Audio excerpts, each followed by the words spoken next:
ketika terjadi kehamilan, entah itu memang dipersiapkan atau tidak, kan kadang ada yang denial misalnya, saya sebetulnya belum siap, tapi kok Allah ngasihnya ke saya sih.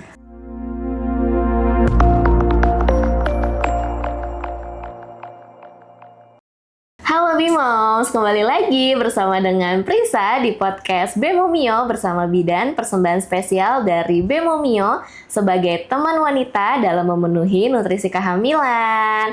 Halo Moms and Dads yang ada di rumah, ini merupakan segmen kedua. Jadi untuk para Moms and Dads yang belum nonton di segmen pertama, boleh banget langsung aja ditonton dulu karena temanya akan berkaitan juga dengan segmen kali ini. Nah, untuk Moms yang belum tahu nih tentang Bemomio itu apa sih? Bemomio merupakan madu herbal alami yang diformulasikan khusus untuk meningkatkan peluang kehamilan serta menjaga kesehatan ibu dan janin.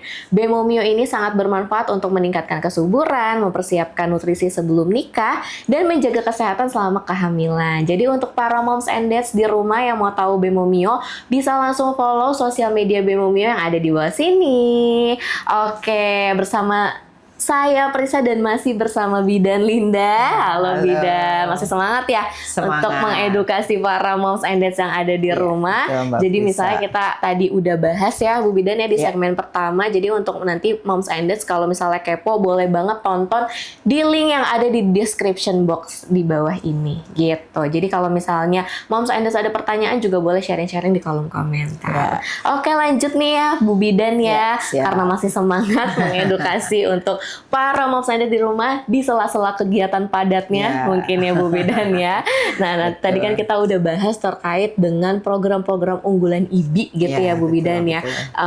Dalam memenuhi nutrisi dan juga pemenuhan gizi gitu ya. Nah, kalau misalnya dari Bu Bidan sendiri sebagai Ketua Ikatan Bidan Indonesia Cabang Bogor, menghadapi tantangan di lapangan gitu, terutama di daerah terpencil, tadi kan kita udah bahas ya. Dan dalam memastikan ibu untuk mendapatkan edukasi yang benar tuh kira-kira apa sih tantangannya Bu Bidan? Oke, siap. Terima kasih Mbak Friska. Ini saya punya tempat untuk curhat. Boleh Bu Bidan. Ya. Seperti yang tadi tantangannya apa sih? Karena sebetulnya related dengan Kabupaten Bogor, yang kabupaten mungkin satu-satunya kabupaten di negara ini yang memiliki penduduk relatif banyak. Oh, betul. Hampir 6 jutaan kalau saya tidak salah. Saya saja memiliki bidan itu 4.500 yang tercatat ya, moms and dads yang tercatat melalui kepesertaan dia sebagai kartu tanda anggota IBI Kabupaten Bogor itu kurang lebih 4.500 yang tersebar di 40 kecamatan dan 416 desa Kabupaten Bogor itu. Saya akui bahwa mungkin dari 4.500 itu pemerataannya belum sempurna. Artinya mungkin masih banyak terkonsentrasinya di kota-kota. Artinya di kota-kota itu di kecamatan-kecamatan yang relatif lebih ramai gitu ya. Misalnya di Cibinong. Mungkin saja jumlah bidannya jauh lebih banyak dibanding yang wilayah arah saya nih misalnya. Tapi sekarang dengan banyaknya lulusan bidan gitu ya, tiap tahun itu banyak sekali. Jadi makanya kalau teman-teman atau moms and dads lihat mungkin ini bidan A dengan bidan berdekatan nih prakteknya gitu misalnya. Bahwa memang jadi kayak Indomaret sama Alfamart gitu kan. Jadi ada beberapa meter. Walaupun jujur memang pasti ada ADART dalam setiap organisasi ya, apalagi kami organisasi profesi. Ketika bukan seperti ormas memang. Kalau ormas kan siapapun mungkin ya, tapi kalau organisasi profesi artinya profesinya sama gitu ya. Jadi kami tantangannya adalah yaitu tadi ketika pemerataan ini belum bisa kami lakukan, artinya memang tidak tertutup tidak menutup mata, artinya bahwa kita manusia memang butuh finansial untuk bertahan hidup. Gitu ya. Mungkin penghasilan atau pendapatan teman-teman bidan yang di daerah dengan yang sudah masuk ke perkotaan, apalagi kawasan-kawasan industri mungkinnya itu mungkin berbeda gitu. Tapi saya yakin peran dan fungsinya akan sama dimanapun bidan itu berada. Jadi tantangan kami adalah tetap membekali teman-teman dalam melakukan pelayanan itu. Satu hal yang selalu saya tekankan kepada teman-teman adalah mampu dan wenang. Apa itu maksudnya? Jadi kita melaksanakan sebuah praktek di tempat kita, praktek mandiri gitu ya. di tempat praktek kita sendiri, itu kita dipayungi atau dikoridori oleh sebuah aturan. Jadi yang dibilang tadi mampu sama wenang tuh bagaimana kita melakukan pertolongan persalinan saja misalnya, itu kan normal. Semua bidan yang dinyatakan lulus secara akademis dia boleh melakukan pertolongan persalinan. Tapi ketika terjadi kegawat daruratan, contoh melahirkan, terjadi robekan jalan lahirnya. Kalau robekan tuh ada grade-grade-nya. Grade 1, 2 masih oke sama bidan. Tapi ketika sudah 3, 4 itu udah nggak boleh. Itu harus di rumah sakit, harus rekonstruksinya. Karena kenapa? Ada fungsi lain. Jadi jangan sampai setelah melahirkan si ibu melahirkan tersebut punya beban seumur hidup dianya. Pupnya bisa jadi dari depan. Itu kan jadi beban si bidan seumur hidup. Karena dia tidak adekuat dalam melakukan penanganan. Karena misalnya terus hubungannya dengan mampu dan wenang gimana? Mungkin saja si bidan tersebut misalnya dia bekerja di rumah sakit sehari-harinya, tapi dia praktek mandiri juga. Dia sebetulnya mungkin di rumah sakitnya terbiasa melakukan tindakan penjahitan untuk grade 3 dan 4 misalnya. Tapi secara kewenangan bukan kewenangannya dia. Kalau di tempat praktek mandirinya, kalau di rumah sakit kan ada sifatnya mandatori dan delegatif. Ada objinnya lah yang akan bertanggung jawab. Tapi ketika di tempat praktek dia kan bertanggung jawab atas dirinya.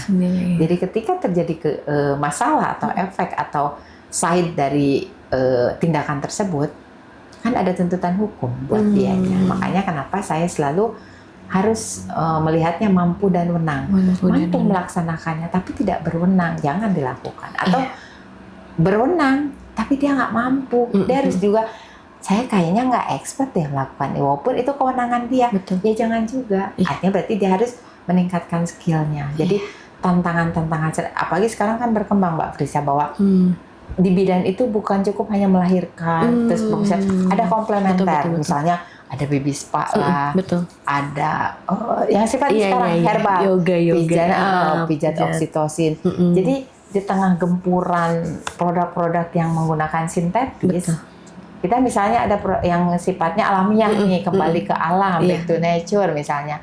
Nah itu bidan memang harus mengupdate itu, karena kan ilmu pengetahuan itu kan berkembang. Jadi tadinya seperti ini, nggak dilarang kayak dulu waktu saya sekolah di Budi Kemuliaan.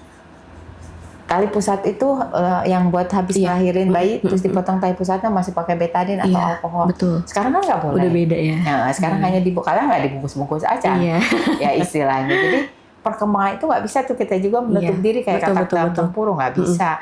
Kadang sekarang anak sekarang kan semua di tangan dia, ilmu pengetahuan. Mending kalau yang memang dia akses. Dan saya kayak podcastnya Bemomio nih, yang ilmiah misalnya. Tapi banyak juga kan literatur yang dibaca akhirnya malah menyesatkan. Gitu, kayak bayi di bedong sama enggak gitu ya. Kan dulu mah Bu kurang bedong jadinya. Wah, padahal kan itu, atau enggak si udelnya Bu dikasih uang gitu ya, supaya enggak kalau di bahasa Sundanya mah dosol gitu ya, keluar gitu ya. Padahal bukan seperti itu gitu. Tapi kan itu budaya yang harus kita edukasi. Sama halnya kayak dulu sunat perempuan. Dulu kan kayaknya saya 25 tahun yang lalu itu hampir setiap hari tuh melakukan sunat perempuan. Tapi ternyata itu malah tidak boleh melukai, membuat trauma terhadap alat reproduksinya si bayi tersebut. Itu kan harus secara ilmiah dan secara juga spiritual. Jadi dilibatkan oleh dari sisi keagamaan. Gitu. Jadi artinya ketika melakukan sebuah tindakan atau sebuah perasat lah, itu memang harus ada kajiannya gitu loh, melakukan itu. Jadi jangan biasanya juga begini ya. Jangan membiasakan sesuatu yang memang tidak seharusnya. Wah itu ya sangat memang tantangan terberat sih, apalagi sekarang kan era modern gitu ya Bu ya. Dinamis, cepat dengan perubahan akan informasi gitu ya. Mungkin itu jadi tantangan, dan juga para moms and dads akan teredukasi mungkin ya sesuai dengan porsinya masing-masing ya tadi ya. Karena kan sesuai dengan tradisi mungkin ya Bu Bidan ya, apakah itu rasional atau tidak yang tadi kita dijelaskan di segmen pertama gitu ya. Itu juga sangat mempengaruhi. Mungkin di sini yang bisa disimpulkan bahwa moms and dads di rumah harus banyak informasi dan literatur dari yang memang terpercaya gitu. Baik itu dari bidan ataupun dari dokter-dokter yang lain. Yes. Oke nih Bu Bidan, terkait dengan tadi kan udah kita bahas nutrisi. Nah sekarang nih misalnya kesehatan mental dan emosional. Karena kan biasanya itu kan para ibu itu di masa kehamilan dan menyusui atau bahkan sebelum kehamilan ingin program hamil itu kan kondisi emosional dan mentalnya itu kan sangat amat apa ya Bu Bidan ya, menyentuh betul. Terkadang itu ya terlalu ikatannya tuh terlalu emosional banget gitu. Kadang kan mungkin yang para moms di sini yang belum yang belum mengalami kehamilan itu kan kenapa sih harus aku seperti ini gitu. Nah kalau peran Ibu Bidan gitu ya, untuk mendukung kesehatan mental dan emosional itu tuh seperti apa Bu? Oke, baik, terima kasih. Betul yang tadi kita pernah singgung juga ya di awal bahwa kehamilan tidak semua sesuai dengan yang tadi dibilang bahwa ibu hebat. Tadi kan sempat saya bilang bahwa tidak semua memang perempuan itu diberi kesempatan untuk bisa hamil, melahirkan anaknya sendiri. Kalau memang toh akhirnya Allah atau qadarullahnya perempuan itu bisa hamil, tantangan apa sih dengan untuk kesehatan mental ibu hamilnya, kemudian si bidannya gitu kan. Jadi artinya gini, ketika terjadi kehamilan, entah itu memang dipersiapkan atau tidak kan kadang ada yang denial misalnya, saya sebetulnya belum siap, tapi kok Allah ngasihnya ke saya sih. Nah itu, jadi di situ lah kadang atau ada juga yang datang, saya udah sekian tahun tapi kok belum juga gitu. Nah itulah, jadi itu sesuatu yang tidak bisa kita hindari. Kemudian tidak bisa kita hitung secara matematik. Misalnya ini udah banyak harusnya nggak gitu gitu. Jadi itu mah hak Allah gitu untuk pada siapa beliau menitipkan kepercayaan tersebut gitu ya. Tapi peran bidan di situ adalah yang harus dibangun konstruksinya adalah ketika kehamilan itu terjadi, semua harus terlibat. Ya, karena apa? Si ibu hamil itu kan terjadi ketidakseimbangan hormon, ya. Jadi ketika dia tidak seimbang, kadang ada perasaan yang suaminya kan banyak tuh yang bisa datang, Bu Bidan kok sekarang istri saya punya sifat seperti ini, waktu dulu sebelum hamil dia nggak gitu deh. Suka gitu tuh Bu Bidan. Jadi kan dia ceritakan gitu kan. Istrinya tuh gampang marah misalnya, atau tiba-tiba kayak yang euforia happy sendiri. Jadi orang mikirnya ini kenapa ya? Nah artinya ketika kita mempersiapkan kehamilan tersebut bukan cuman ke istrinya, karena dia tuh ada perubahan hormon yang dia alami. Jadi kadang perasaan sedih atau lonely, asa menderita sendiri. Ketika misalnya awal kehamilan ada morning sickness, muntah yang berlebihan, ngeliat suaminya makan enak-enak aja. Kalau di akhir kehamilan ketika dia gelisah, nggak bisa tidur, geras, segala macam, ngeliat sebelahnya bisa ngorok, itu kan rasa marah, rasa kecewa. Belum lagi itu tadi kan saya bilang, ketika melahirkan kadang dia tidak punya kesempatan untuk memilih saya mau bersalin di mana sih, ditemenin sama siapa sih. Kadang kan kita suka maksa untuk udah suaminya harus temenin misalnya, padahal dia sebetulnya nggak mau ditemenin suaminya. Dia pengennya misalnya nyamannya saat itu temenin ibunya misalnya. Kita harus hargai itu, karena itu kan yang saya rasakan adalah melahirkan itu ada 3P kan, power, passenger, passage, artinya kekuatan ibu, kekuatan jalan lahir, kekuatan bayi. Tapi jangan lupa ada psikologi di situ. Jadi ketiga P itu nggak akan berjalan baik kalau si ibunya belum udah kalah sebelum bertanding. Dia udah nggak bisa, nih kayaknya saya nggak bisa dia melewati ini. Ingat 95% persalinan itu pasti normal. Hanya 5% lah yang bermasalah. Giring pikiran kita untuk saya masuk di yang ke 95% tersebut gitu ya. Jadi akhirnya memang harus di brainwash gitu di kepala kita, mau tidur, bangun tidur, bahwa berdoa sama Allah sesuai keinginan masing-masing bahwa saya ingin melahirkan dengan baik-baik saja, selamat dan sehat. Dan orang-orang sekitarnya itu, makanya kenapa di kelas ibu hamil atau di pemeriksaan kehamilan itu harus terlibat. Karena kita akan memberitahu bahwa ada perubahan-perubahan dari setiap trimesternya itu yang harus diketahui oleh semua. Jadi jangan eta mah geus lebay, nah gitu. Emang lebay sama itu tuh beda tipis gitu loh. Jadi memang kesehatan mental termasuk bidannya gitu. Bidannya juga harus mempersiapkan mentalnya ketika tiba-tiba dalam saat persalinan yang tadi bilang bahwa percaya itu sesuatu yang normal, tapi kita mengenai resiko. Dari awal mama kok tiba-tiba misalnya bayinya jadi distres, bayinya jadi bunyi jantungnya nggak teratur karena si ibunya gelisah segala macam. Itu bidan emang nggak stres sama, ya. Jadi bagaimana dia mengelola emosionalnya dia, emosi kan bukan cuma marah-marah, sedih dia, takut dia gitu kan si bidan itu. Bagaimana dia juga harus mentransfer ke si pasien yang dia tolong bahwa dia pun tenang, sepertinya dia juga sebenarnya stres gitu kan. Nah mental seperti itu juga yang harus si bidan tuh butuh sebetulnya dia butuh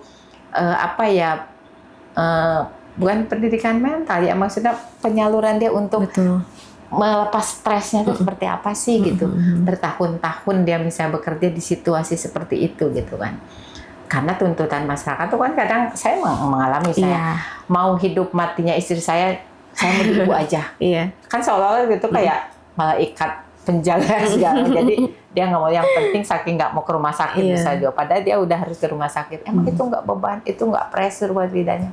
Sangat sebetulnya gitu. Jadi kesehatan mental itu memang dibutuhkan. Makanya kita di IBI itu sering juga mengadakan event-event yang memang menginikan tentang SQ gitu ya, emosional supaya si bidannya tuh minimal ada tempat dia. Memang sih kalau kita muslim bisa di hamparan sajadah kita berdoa sama Allah. Tapi itu tadi kesannya saat itu dengan Tuhan kita gitu Pak. Tapi interaksi sosialnya kan kita juga harus butuh penyaluran gitu ya. Mungkin itu.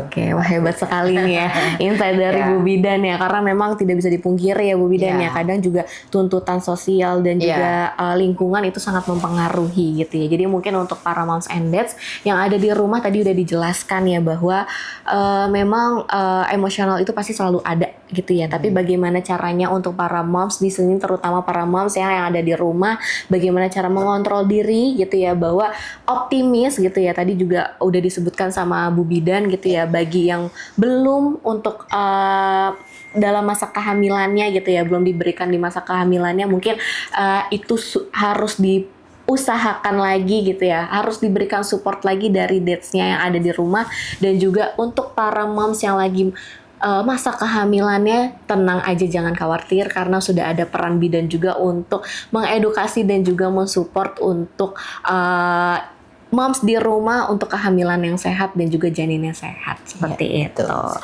Oke, gimana nih kira-kira moms Anda yang ada di rumah, apakah tadi yang udah dijelaskan oleh Bu Bidan terkait dengan kesehatan mental yang dirasakan atau mungkin kesel-kesel dikit sama dads yang ada di rumah gitu ya. Mungkin kalau misalnya rebutan guling kalau di kasur gitu ya, rebutan posisi tidur gitu, boleh di komen-komen, nanti kita sharing bareng bersama di kolom komentar. Oke nih Bu Bidan ya, kalau misalnya tadi kan udah ada data hampir 95% itu kelahiran tuh secara normal, gitu ya. Nah, gimana sih peran Bu Bidan gitu ya untuk para ibu muda nih? Kadang kan moms di rumah kan baru pertama kali mengalami kehamilan gitu ya, belum tahu kondisi gimana nanti pada saat persalinan gitu. Kadang kan ada yang takut mungkin ya untuk nggak biasa gitu ya di dalam rumah sakit atau di dalam ruangan persalinan gitu ya. Gimana sih untuk peran bidan gitu ya mendukung para moms yang muda gitu ya, yang masih bingung atau takut menghadapi proses kehamilan dan persalinan?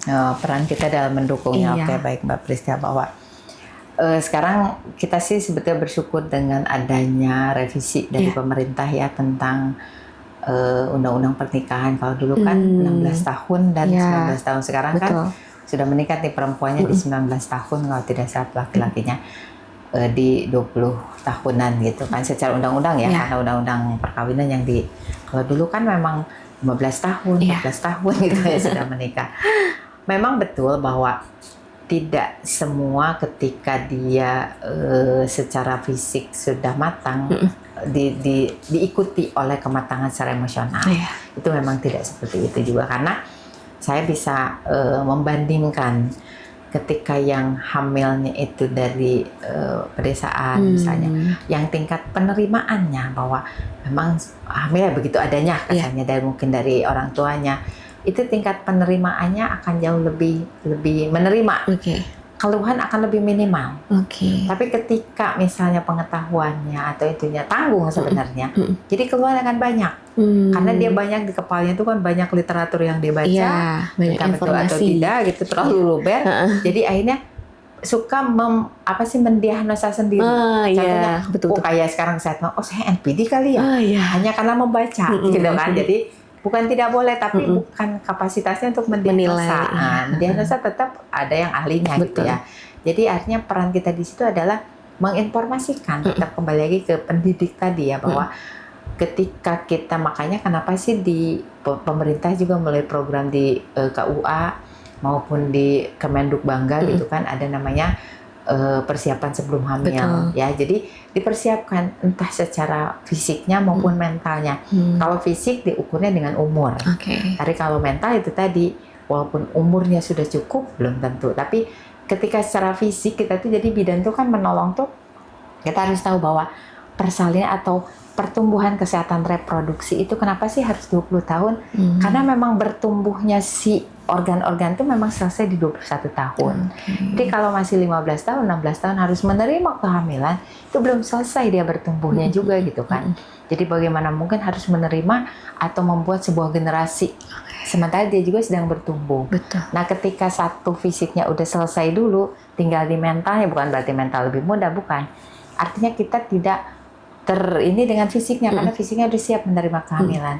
Tinggal pendekatan kita atau approach kita lebih ke bagaimana mental dia tetap ikut sehat menerima kehamilan tersebut. Apalagi yang baru pertama kali atau tadi yang ini dia sudah punya toddler nih, sudah punya belum ingin, apalagi belum misalnya suaminya yang juga sama seperti tidak menginginkan, tapi ber-KB, akhirnya KB seolah hanya milik istri, pada suami pun juga sama gitu kan. Jadi semua juga jadi kesannya, jadi kan pekerjaan yang tidak ada liburnya dan tidak ada pendapatannya jadi berumah tangga gitu, padahal luar biasa sebetulnya gitu ya. Jadi artinya peran yang dilakukan oleh kita adalah mempersiapkan sebetulnya. Jadi di pendidikan, makanya kita dari bidan itu masuk ke segmen selanjutnya adalah di sekolah-sekolah sebetulnya, di remaja-remaja, jadi diperkenalkan. Ya memang kadang nggak bisa cuman berbicara gini aja gitu ya, banyak media-media yang bisa kita sampaikan tentang pemahaman dari kesehatan reproduksi ya. Bisa misalnya dalam bentuk saya kayak di tempat saya bekerja gitu ya, di puskesmas dengan bagian seksi promkes gitu ya. Kita masuk ke sekolah-sekolah kan, di situ kan remaja tuh yang memang dia di tangan dia gadgetnya gitu. Tapi kan itu tadi, apakah yang dia baca itu yang benar? Nah, kita diberikan tuh pemahaman tentang itu gitu. Lebih seperti itu sih, Mbak. Mengedukasi selalu mengedukasi, ya. Betul. Bahwa memang ada literatur yang harus diketahui juga untuk program reproduksi gitu ya. Jadi memang kalau misalnya di sini Moms and Dads merasa takut, cemas ya, mungkin jangan khawatir gitu ya. Karena nanti peran bidan di sini akan mengedukasi sesuai dengan mungkin usia dan juga kondisi para Moms and Dads yang ada di rumah. Seperti itu. Wah, ini nggak ngerasa nih Bu Bidan, kita udah di akhir acara ya. Jadi ini pertanyaan terakhir nih Bu Bidan ya. Mungkin harapan Bu Bidan dan juga pesan Bu Bidan gitu ya terhadap para wanita di Indonesia gitu ya. Khususnya dalam hal peran mereka nih sebagai pilar keluarga dan juga sebagai pilar pembentukan keluarga gitu ya, untuk memunculkan keluarga yang sehat dari mulai janin hingga nanti dewasa. Baik, terima kasih. Jadi ketika berbicara pilar, karena mungkin bukan bermaksud untuk lebih membawa ke religius, cuman kan kita diyakini bahwa ada satu pemahaman bahwa al-umum madrasatun ula gitu ya. Ibu adalah pendidikan pertama bagi anak-anaknya. Artinya ya si anak kalau misalnya kita menyusui, ada eye contact kan, kita nyusuin, kita melihat anak kita akan mencetak anak itu jadi apa sih? Kan anak mah kayak selembar kertas putih, bagaimana orang tua melukis terhadap anak tersebut kan, istilah perumpamanya seperti itu. Jadi lumayan berat sebetulnya ketika berbicara tentang pilar gitu, karena kenapa? Ya diumpamakan aja wanita itu atau perempuan itu yang negara gitu ya. Bagaimana mau terbentuk sebuah bangunan yang kokoh kalau tiangnya sendiri rapuh misalnya, bagaimana bangunannya gitu ya. Jadi peran kita sebetulnya bidan kan memang perempuan, tidak ada bapak bidan gitu ya. Jadi udah mah bidan itu memang profesi yang diisinya oleh perempuan semua. Diharapkan ketika dia memberikan, dia langsung berempati terhadap dirinya gitu. Karena si bidan juga perempuan. Terlepas dia sudah punya anak atau tidak gitu kan, kita juga pasti ketika menempuh pendidikan bidan kan belum berumah tangga. Tapi kita harus berhadapan dengan bagaimana proses persalinan, bagaimana proses menyusui. Kita harus ngajarin ibu bagaimana mengurangi rasa sakit sementara kita belum mengalami itu, gitu kan. Artinya, jadi peran-peran seperti atau apa ya, hal-hal yang belum pernah kita alami tapi seolah-olah kita sudah merasakan itu, gitu ya. Jadi karena di situ adalah highlightnya tentang pilar. Ketika ngomong pilar kan kokoh banget gitu ya. Nah, dibentuk ada di diri kitanya gitu. Bagaimana kita sebagai perempuan, kemudian kita juga sebagai bidan ngebentuk nih. Tadi kan kita mau mencetak atau meneruskan generasi unggul atau generasi emas 2045. Ketika ngomongin generasi itu tadi kan pasti terlihat dari gizinya dulu kan, maksudnya gizinya yang baik, kemudian pertumbuhannya memang sesuai dengan umurnya, terus perkembangannya juga sesuai gitu. Artinya setiap yang kita lakukan ataupun kita kerjakan emang mempunyai dampak gitu ya. Jadi sekecil apapun misalnya informasi yang kita sampaikan kepada teman-teman bidan atau dalam ini juga bisa Moms and Dad sebagai pengguna atau user dari pelayan produk yang dihasilkan oleh bidan misalnya, artinya penerima layanan lah istilah saya. Misalnya memang di tempat saya lebih mempercayakan ke bidan, itu terima kasih sekali. Tapi itu tadi informasikan ke bu bidannya, terutama tentang kehamilan, apa yang dirasakan. Itu dari karena bidan nggak bisa menebak. Jadi hampir 90% sebuah diagnosa itu tegak dari hasil kita bertanya. Atau hasil dari keluhan yang disampaikan. Jadi kita harus memang si bidan menyiapkan ruang telinganya untuk dibuka selebar-lebarnya, mendengarkan supaya kita bisa narik summary atau kesimpulan dari apa sih yang disampaikan oleh pasien tersebut. Jadi kita bisa nanti akan memilah, oh ini mah memang masuknya ke sebuah kegawat daruratan, oh ini mah memang hanya yang dirasakan, dia butuh didengarkan. Support, nah itu yang bisa kita sampaikan akhirnya ke si keluarga yang mengantarkannya gitu. Jadi ketika berbicara tentang peran kita sebagai pilar pembentuk manusia unggul atau terutama di gizi itu luar biasa sebetulnya di teman-teman bidan. Betul sekali, sangat-sangat menjadi supporter untuk para moms and dads yang di rumah, terutama untuk para moms Bu Bidan ya, karena nggak bisa dipungkiri sih Bu Bidan bahwa apalagi wanita emosionalnya kan tinggi banget ya Bu Bidan ya, mungkin butuh validasi perasaannya, validasi juga kondisinya gitu ya. Jadi mungkin untuk para moms harapannya selalu menjalin komunikasi apapun yang dirasakan gitu ya Bu Bidan karena ya. Kan si ibu hamil kadang dia butuh afirmasi. Betul, afirmasi positif yang dibutuhkan. Sangat dia butuhkan supaya dia itu tadi dia nggak lonely, nggak merasa menderita sendiri. Orang-orang yang sekitar mau mendudukan dia tuh sesuai dengan yang diharapkan. Betul. Gitu, jadi para moms di sini jangan merasa takut sendiri ya. Harapannya sebagai pembentukan keluarga tentunya ya, pembentukan karena kan nggak bisa dipungkiri ya Bu Bidan ya bahwa komunikasi yang pertama itu kan pasti sama seorang ibu sama wanita gitu ya. Untuk janinnya itu sendiri maupun dari keluarga juga mungkin di sini dads tuh selalu ya apapun itu harus ibu, apapun harus ibu yang pertama gitu ya. Masak apa gitu ya Bu Bidan ya. Cari sesuatu ya kan? Barang hilang ya kan, carinya itu ibu depan mata gitu, tapi ya itu kalau sama ibu pasti ketemu. Betul. Jadi harapannya jangan pernah takut merasa kesepian karena semuanya ini membutuhkan para moms yang ada di rumah bagaimanapun kondisinya. Iya, betul. Gitu. Oke deh, mungkin sampai sini ya Bu Bidannya, nggak kerasa nih. Untuk kesimpulannya itu sangat insight-nya banyak sekali ya, peran Bu Bidan gitu ya, apalagi selama Bu Bidan di sini menjelaskan sebagai ketua IBI, Ikatan Bidan Indonesia, itu sangat mempengaruhi bagaimana nantinya mungkin para moms yang sedang menjalankan proses kehamilan Ya, atau juga betul. menyiapkan program kehamilan itu sangat amat mendukung nih programnya nih, program-program yang udah dijalankan atau yang sedang ingin dijalankan gitu ya. Ya, Itu betul. sangat berkaitan sekali dengan masa depan anak ya, masa Iya. depan anak dan juga masa depan moms yang ada di rumah. Jadi harapannya mungkin di sini Bemomio sebagai jembatan Betul. gitu ya untuk para moms di rumah gitu ya, untuk mendukung juga program-program yang sudah dijalankan oleh IBI dan juga sebaliknya gitu ya, program IBI nanti akan didukung penuh oleh para moms yang ada di rumah, dan harapannya informasi ini akan tersebar luas di seluruh Ya, Indonesia. betul. Terima kasih Bu Bidan. Sama-sama, Mbak Semoga Prisa. sukses. Amin, amin. Peran-peran dan juga program yang dijalankan untuk Siap, mendukung para wanita di sini sebagai tagline dari Bidan, Iya. sahabat perempuan, perempuan. itu sangat melekat sekali untuk Iya, para betul. perempuan di sini, terutama perempuan Sama-sama. Indonesia.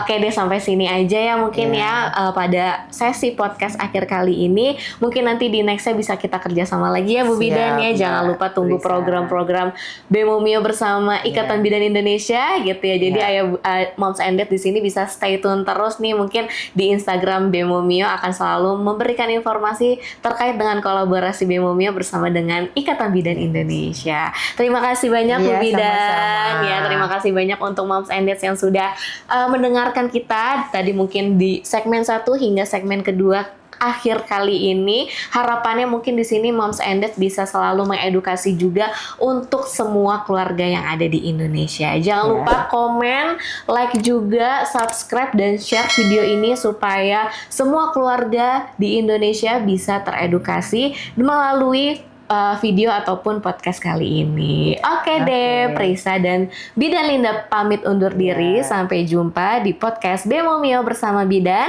Menjadi ibu dimulai dari sini.